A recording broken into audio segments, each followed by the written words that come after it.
medyo hindi lang nahit ng eksakto. Yung parts na yun, na dalawa lang na yun. First time ko lang po kasing sumali po ulit ng television po. Sobrang happy po ako kasi nakarating po ako, nakatungtong po ako sa stage na Tanghalan ng Kampiyon. 3 stars! 3 stars!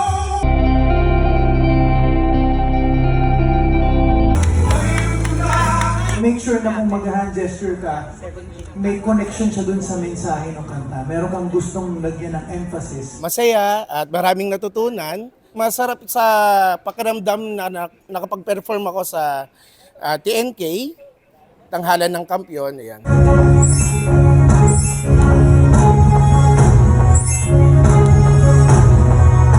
Congratulations, Rochelle!